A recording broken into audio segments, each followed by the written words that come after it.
Sir అంటే ఇంకొక doubt ఉంది. అంటే బేసిక్‌గా ఇప్పుడున్న పరిస్థితుల్లో చాలా డౌట్స్ ఉన్నాయి. ఫ్లాట్ కొనడం బెటరా? లేదా ఇండిపెండెంట్ హౌసా అనే ఒక డౌటు. ప్లస్ అలాగే ల్యాండ్ మీద ఇన్వెస్ట్ చేస్తే బెటరా అనేది.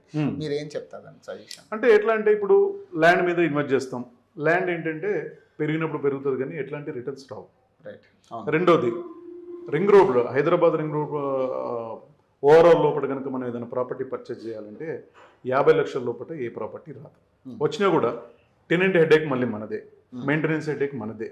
ఇక్కడ మా ప్రాపర్టీలో ఏంటంటే 33 lakhsకే మేము ప్రాపర్టీ ఇచ్చి టెనెంట్ హెడేక్ అంటే మేమే అది మొత్తం చూసుకుంటా ఉన్నాం. At the same time all maintenance maintained by company only. Entire maintenance మొత్తం మీరే. ఎస్, అక్కడ ప్లంబింగ్ ప్రాబ్లం కానీ, ఎలక్ట్రికల్ ప్రాబ్లం కానీ, ఏసీ ప్రాబ్లం కానీ టోటల్ కూడా అంతా కంపెనీ చూసుకుంటుంది.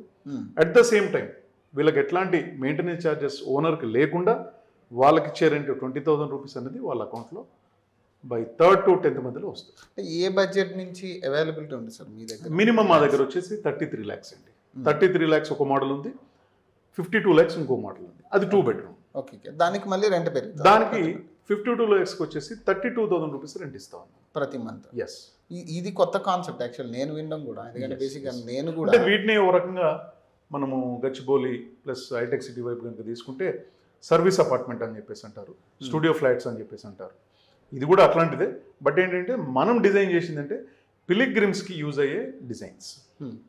అంటే మీరేం చెప్తారంటే మిడిల్ క్లాస్కి అందుబాటులో ఇప్పుడు ఉందంట? ఎస్, మిడిల్ క్లాస్కి 100% అందుబాటులో ఉంది రియాలిటీ. ఎందుకంటే ఇప్పుడు కొంత కరెక్షన్ జరిగింది కాబట్టి నిజంగా ఎవరన్నా ఇన్వెస్ట్ చేయదలుచుకుంటే మాత్రం this is the best. Right.